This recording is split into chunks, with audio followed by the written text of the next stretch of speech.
what's up, your girl G here. Let's try that again. I'm trying to talk too fast. Take two. What's up, you guys? Your girl G here. Welcome back to my channel. Appreciate you for tuning in. We are right back at it, and we are here to talk about Real Housewives of Atlanta, where the peaches reside. Okay, where the peaches are giving real, or at least one of them. One of them is giving real sour peach, real old and moldy, and just gnats and fruit flies flying around it. And if y'all don't know who I'm talking about, it's a given. She has been on one since the season started. Miss Marlo Hampton.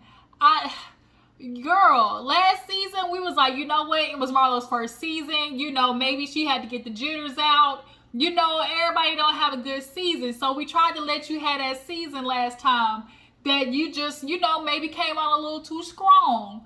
But here you are doing this again, and it's like, Marlo, we can't defend you this time. You know, we can't sit there and give you, you know, oh, maybe she was just trying too much. It's her first season. Maybe she's trying to prove a point. Like, you know, it's just, it's, Marlo. We'll talk about it. Marlo Hampton.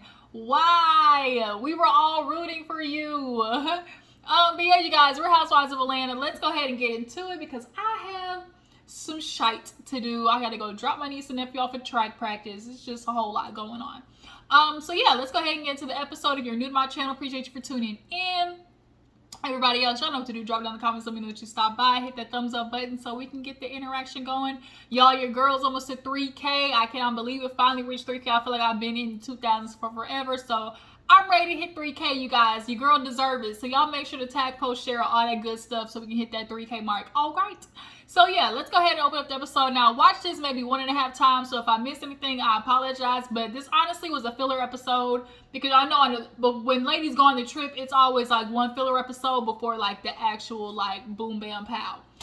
Which clearly is next week when Kenya cuts some hoes out. But let's go ahead and get into it, like I said. So we open up. Kenya is in, you know, it's moments like this when we see Kenya, you know, either in a bathing suit or some leggings or, you know, something real tight, that we see that Kenya, you definitely got that booty do done. You definitely got the booty do.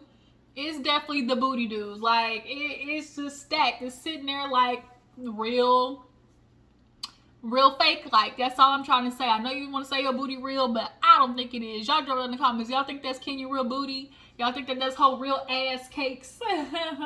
But nonetheless, she has been, you know, hired or, you know, chosen to do the Birmingham like homecoming, and Kenya Moore Hair Care has, you know, collaborated with the band.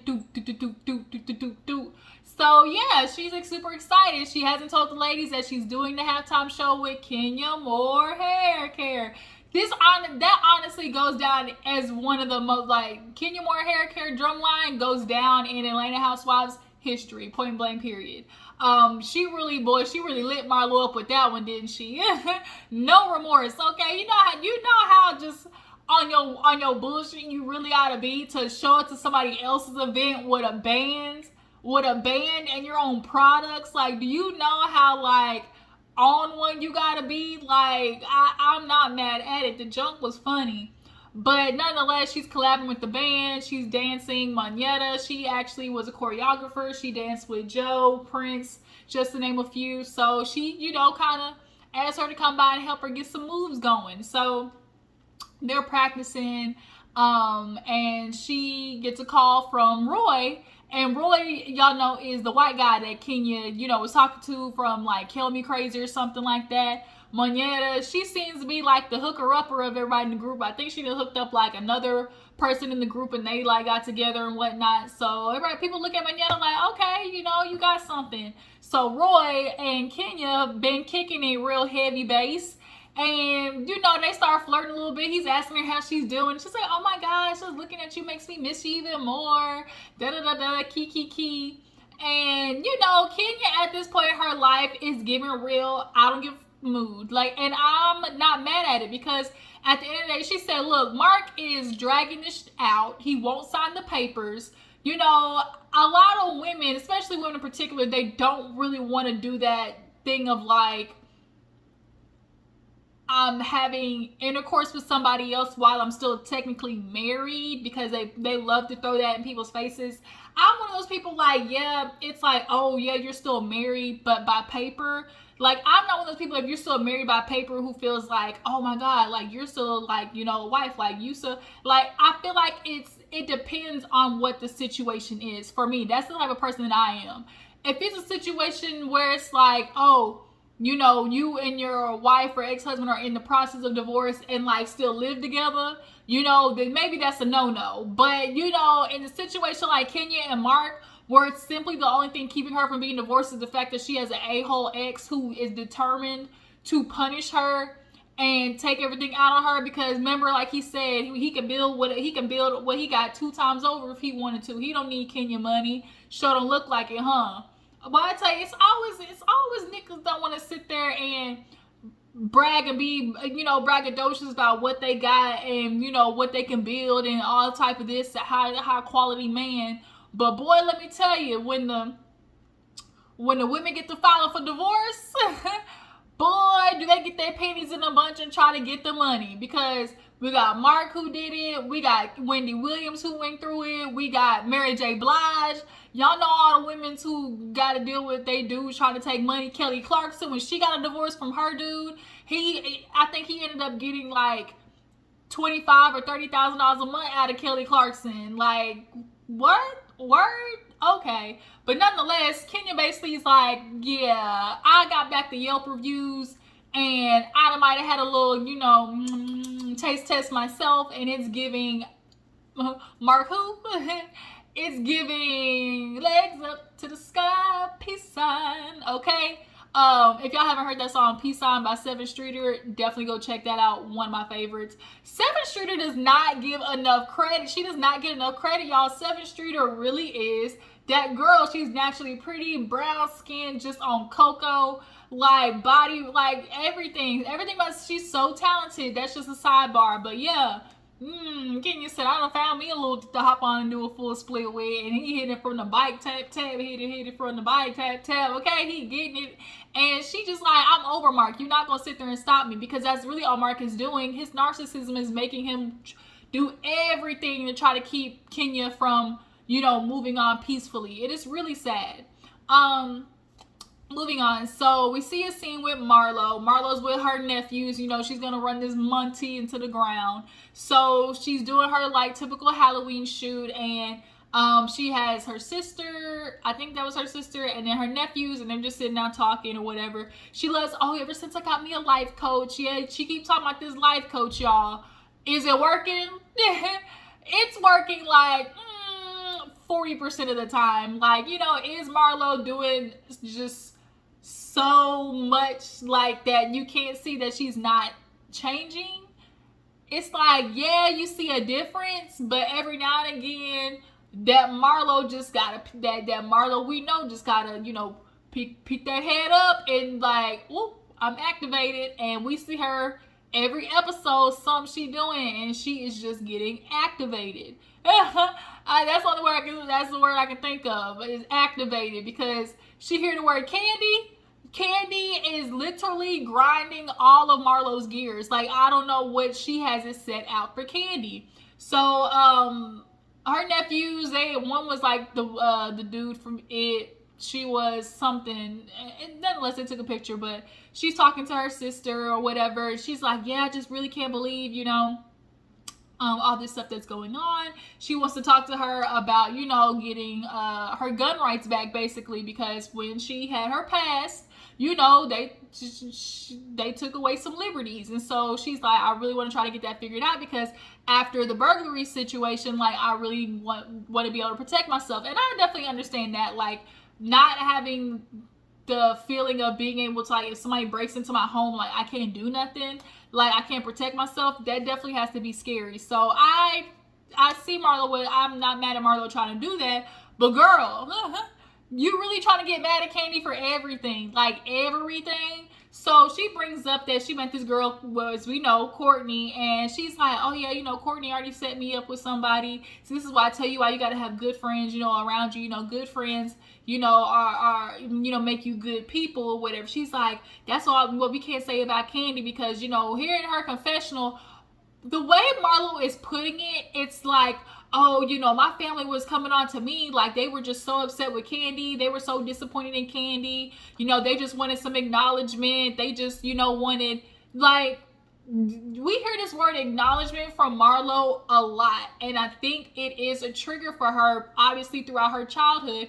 Not having your feelings addressed is a bad feeling. Obviously, dealing with her sister and her mom, her mom and her not having really the greatest of relationships, and what her mom was going through growing up, and the type of person that she was. Like Marlo talked about, like she was a no nonsense, say whatever came out of her mouth type person. So you can see that Marlo, and obviously her being bounced from house to house, you don't feel like your feelings are acknowledged. But the problem is, Marlo, you're like projecting that onto Kandi, and it's a problem, because here it is, Marlo's bringing up stuff from, okay, her nephew getting shot, and she's like, oh yeah, my family was just like, dang, we didn't go get flowers or nothing. And it is kind of low-key coming across. They were like, oh, we were just expecting, because Courtney came in by that time, and she was like, I guess Courtney's like a crisis manager, i.e. Olivia Pope PR type situation. So she basically helped Marlo, and she's like, I just want to thank you, and everything. Like, you came through. Like, shoot, Kandi ain't gonna help me get my record expunged. And it's like, is Kandi supposed to? Like, is Kandi supposed to? Is that her job? Because I don't think so. Last time I checked, she wasn't a lawyer, all right? It always seems like, she said Kandi worldwide, she helping people. There's so many people that Kandi help. Like she said, if I want to take care of every motherfucker in here, I could.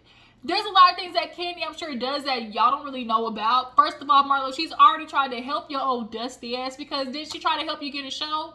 But you wouldn't cooperate, so you're the one who lost out on opportunity. Like, there's a lot of things that Kandi has done for you, but you don't want to acknowledge it because you want to pay attention to all the things that aren't appeasing, like for you, that Kandi did.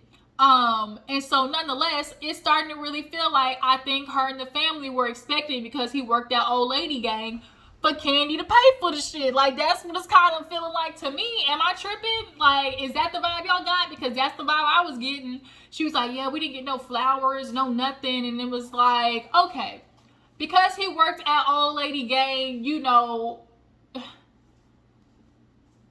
by proxy, would it have been nice for the person at the restaurant, that he worked at, being that it's Kandi, sent some condolence flowers or cards? Yeah, but like, I'm sure for Kandi, it's like, I didn't know that man personally, death is a very peculiar thing to try to work out. But I think the way she's just holding it against Kandi is just completely like dead ass wrong, if you ask me. But yeah, she was just like, I'm just, my family, they were, always on me, like they felt some type of way. And, she's like, why are these shootings always happening, at Kandi? It's like, you blaming Kandi for shoots. Like, it wasn't Kandi that shot your nephew. Like, I'm sorry to say, Marlo, that's the dude. That's the man's fault who did it. Like, that's not on Kandi. Then this next shooting, like, that's not on Kandi. But why is Kandi having all these shootings? Like, we need to get down to the bottom of it. Okay, Inspector Gadget, I don't think that's your job, but okay. Like, it's just watching Marlo do all this is just really like, off-putting. And like, everybody on Twitter, girl, Marlo is not liking who we see him, boo-boo. So moving on, we see Sanya talking to her family, and she wants to talk to them about, just wanting to be the Rosses, her husband ready for it to be the Rosses, okay? And so she basically is talking to her mom, and y'all know that the sister's husband, her brother-in-law, she kind of like enlisted to be her assistant, because I guess he was trying to get into like the real estate game, but was having a little bit of trouble. So in the meantime, I'll just enlist you as my assistant. I knew from the minute she said this in that first episode, I was like, this ain't gonna go well. Because at the end of the day, like, first of all, for a man, it already feels weird being an assistant to a woman. not only being an assistant to a woman, but now being an assistant to a woman whose house I'm living in. Okay, and so I'm living in her house under another man's roof, and now I'm her assistant and I'm taking care of her things. Like, although that's your job description, it don't feel right. You know, like, it don't feel right. And then secondly, with it being the sister and they're already having this underlying tension, like, that was just building layers and layers and layers of, like, it was gonna blow up eventually, and it did. But at the moment, she's talking to him about, you know, she's like, there's a lot of things on this list that don't got no check marks, and like, he probably obviously was half-assing because he does feel like, well, shit, I'm not doing that. Like, he kind of feels like Sanya's self-centered, but she might be that, absolutely. But you still got hired to do a job. Like, you're still getting paid to do a job, but Sanya lets, you know, the sister know, well, you know, Ross is just ready for it to be us again. So she's like, And the mom's like, well, she was like, I was talking to him about, like, the timeline. You know, he wants to discuss a hard timeline. And I feel like a year or two, like, that's okay. Like, all right, 2 years. But after that, like, dip. The mama says she already ready to go back to Florida. So that's not a problem for the mama. But the sister and, you know, the brother-in-law, where they gonna go because he don't have a job? Is the sister working, like, anywhere else? Because she was, you know, doing hair for Sanya. But she was like, you know, guess let me just gather my kiddos up and go. So she's like, well, did you hear what I said? She's like, yeah, I heard. You basically said that Ross feels like it's time for it to just be y'all. And she's like, well, you know, but I didn't say that, like, for right now. And it's like, Sanya, in her mind, Sanya keeps talking about this plan of, like, oh, you know, I wanted to, you know, because it's me, like, you know, I wanted to be the one, you bring the family down and all of us work together and, you know, we can really build something. Like, I really want to stick to that plan. And it's like, is it the family's plan or is it your plan, Sanya? Because what it sounds like, this is your plan. But did you ask everybody else if they wanted to be a part of it like that? Like, it's a little bit, it's kind of a narcissistic mood to feel like, oh, you know, this is my plan and, you know, it's going to work for everybody. And then, like, if it don't work, you know, the way I see it, then, you know, then bump it. And it's kind of like, but you got to ask everybody else, you know, Sanya, I get it. You're Sanya Richards Ross, the one of the family, you know, that's, okay, been blessed with, you know, everything that can, you know, offer your family a bunch of stuff. But what if your family don't have to take it, and, like, your family don't have to do all those things because, like, that's what it feels like to you to feel good, to be able to, like, get this lifestyle and, like, you know, and kind of help your family with it and help them build their own stuff. Like, any family would want that, you know, to a certain extent of, like, oh, if one of us were blessed with, you know, money and fame and fortune or whatever, like, yeah, you would try to, like, uplift your family in the process. But did you ask them if that's what was okay to them? Like, that's what they wanted, what was in their plan. And I don't think, Sanya, you really probably took time to ask your sister what she really wanted. She does your hair, but she tired of it because you be asking at most inopportune times. And then, like she said, it's already bringing tension because it already feels like, you know, the sister's like, well, shoot, like, you telling him to do all this stuff, but, like, that's my husband. Like, is it like, okay, now when he come home at 7 o'clock, he clocking out? Or is it like he your assistant 24/7? Like, that, I'm sure that was a line that was very much blurred. Like, you upstairs and then you call him downstairs basically to come up to go to the basement, get you some files or, like, get you some stuff so you can pack up for a trip. And the sister's looking like, for real? Like, for real? Like, oh, I'm trying to get it in with my husband, and you tell him to go downstairs and get your shoes for a trip you got to take. Like, F it. Like, I'm tired of this. Like, it's clearly some stuff going on. Then the sister in the confessional talking about, oh, she's not selfish, she's self-centered, which I can see. And the sister, she said something when she was like, you know, Sanya, she like to have us around because at the end of the day, she know Deuce is gonna get taken care of, and she don't have to, like, it's something that's not, like, basically a concern for her. And I'm like, ooh, but is she lying though? Is she lying though is the question, y'all, because I see it. And I also feel like Sanya doesn't want to kick her family out because at the end of the day, she knows once they're gone, one, who is going to watch the baby, and two, I don't think she's prepared to really face the issues that's going on in her relationship. Everybody there is a good distraction. And so it just being them in the household, I think she not ready to see that Aaron, he already gone now. What you gonna do when he gone and it's just you with the baby? Sanya don't want that. So she's selfishly trying to stick to this plan of like, oh, remember the plan that we had? Remember the plan that we had? Right. No, this is the plan that you had. She don't want to face it. That's just what I'm really seeing. She know, like sister said, Deuce get taken care of. He get to play with his cousins. The mama gonna be there to watch the baby. So when Aaron throws some shit on her plate and need her to watch the baby, she can pass the baby on. Like we see it. We see it. We see it, Sanya. It's okay. But moving on.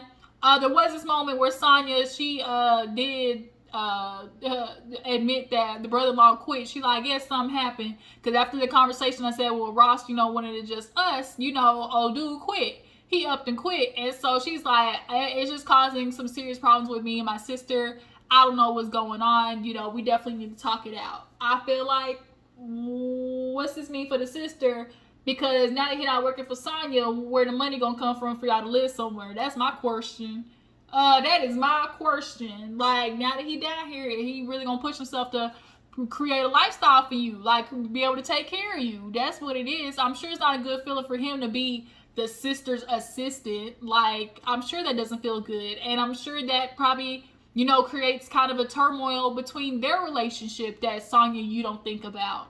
Because as a man, to be like, oh, I work for your sister, I'm her assistant, and then be like, oh, I'm gonna build a lifestyle for you, like bring this lifestyle for this girl that's looking for me to be her support system and her foundation and her provision and all those type of things. Like, that don't go together, Sanya. So yeah, you're gonna have issues with each other. And I'm sure the sister feels taken advantage of a little bit sometimes, and I'm sure you do take advantage of her a lot of the time sometimes. Not asking and just throwing your baby on her like she probably ain't got shit to do with her day. I feel like she's definitely done it a time or two. But nonetheless, moving on. So everybody's getting ready. Kenya wants to be gone by 10:15. Y'all know these hoes is never on time. Not in her driveway. Drew ain't show up because she got influenza B. Kenny got some shit to do. So everybody show up. Marlo show up last, and they on the way. They on the way to Birmingham, Alabama. On the way over there, what were they talking about? Courtney, she came. Courtney's voice is just a little, it's just like, it's just too much. The octave, the pitch, it just doesn't ring well to my ears. But yeah, no, everybody's on the way, but they sick though. Everybody coughing, hacking up a lung. Everybody's like, what is going on? Sanya and Sheree's like, can't do it. Oh, speaking of Sheree, there was a scene with her. She got to get her fibroids out, but she don't want to take the surgical option because the doctor's like, you can't have sex or exercise. And she's like, well, shit, that's the two things I do the best. Like, and like, she's like, oh, Martell, he got big dick energy. And it's like, okay.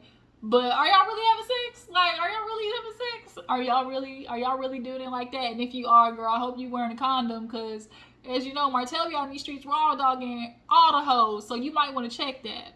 Might want to go, to the doctor, to the white coats, and make sure ain't no bumps bumping down there. Okay. So yeah, they get to Birmingham, and then they go to like the little dance studio. They do like a bucking competition. And the bucking competition, Marlo and Megan with the good knees, Marlo with the good knees. Kenya goes to the side to practice for her halftime show, which she hasn't told the ladies about. Sheree and Marlo both are like, I know Kenya, she up to something. Something ain't feeling right. So they do the bucking competition. She gives to Sheree to basically give her a bigger room. Who I honestly think it could have been Sanya or Marlo, because Sanya was getting it, she was bumping. So they go out to, the fundraiser event. Manetta has on this, this jumpsuit, and Kenya's like, you can't change to nothing else. So Manetta goes to change. They leave because she's not trying to be late to the event. And the ladies in the room, they definitely wasn't happy with their room. Marlo was like, what kind of shit is this? And you done got me a party pack. You done got me a party pack champagne in this bitch, really? Like, we are used to seeing a certain type of caliber of, tripation. When these ladies go on a trip, nice basket in the room, nice greeting card, just a little something. Because Marlo was like, I had chefs, I had the food. I had the accoutrements. Like, I feel like this might have been a last minute thing for Kenya. She probably told production, like, oh, I got to go to Birmingham. And they was like, well, bitch, you bringing the hoes with you. Let's film. Like, that's what it kind of low-key might be feeling like. She brings her daughter Brooklyn. Obviously, Brooklyn's allowed to film. Y'all remember Mark tried to take her to court for that, but she beat that. The way she talked to her nanny though was a little kind of like, damn, can you, like, jeez. But yeah, so everybody's there. They get ready to go, and they get to the event. Everybody was like, what is this? What is this? This is not the Met Gala that you told us about. No. And so everybody's trying to take pictures and videos and everything like that. So the fundraiser, do y'all think the fundraiser told her it was going to be like this whole thing, and then really it wasn't? Or Kenya knew it was going to be like this and then try to tell the ladies it was going to be all this and it really wasn't? Like, which one y'all think it was? But nonetheless, Marlo body in that dress was banging though. Y'all can't, that whole, with the wavy hair that she had, cute, loved it. She sent over some sparklers. That kind of definitely like sent the fundraiser off. They were like, it's too much noise. Everybody's paying attention to y'all. Instead of the fundraiser, we can't do it. And so basically all the ladies get kicked out. Kenya's like, you don't want my name attached to it. Like, this kind of isn't the move, you know? So they leave, go back to the room. Oh, no, I forgot the ladies when they ate after the dance party. So, I mean, after the dance studio. So they all go to eat before they went to the fundraiser. And as they're eating, you're like, oh, you know, there was this moment where Courtney was asked if she was single. She was like, oh, it's complicated. So basically, I feel like her and baby daddy is still bumping goodies is what it kind of sound like to me. And then he calling her on the trip like, oh, you know, when you doing, when you getting back. I'm like, that doesn't sound like a co-parenting relationship, like the way you calling and asking no questions. I feel like they still bumping uglies. But she was like, oh, the only Bryce I know is Groove Theory. And so she's like, yep, that's him. And so she like points the phone, and Kenya was like, oh my God, he was so gorgeous back then. Emphasis on back then. So yeah, that definitely was shade, but he do look a little different, y'all. Like, he do look definitely a little different. That's all we gonna say. But they bring up after, you know, the situation, like, it heard that it went down between Marlo and Drew. So Marlo started getting out of hand. Oh, you know, she talking over Kenya. She's like, can you stop talking over me? She's like, no. She's like, why? Who are you? And she's like, it's just rude. And so, like, Marlo's always taking it, like, up here. And it's kind of like, girl, like, stop it. You don't got to do that. Like, you don't need this huge moment for it to be, like, a good show. So now Kenya's looking at her like, rude. And so she's like, oh, you gonna listen to Drew? You know, I was sitting down. And it was like, yeah, you were sitting down in the beginning, but things kind of got a little, like, hectic when you sitting there yelling, my nephew is dead. My nephew is dead.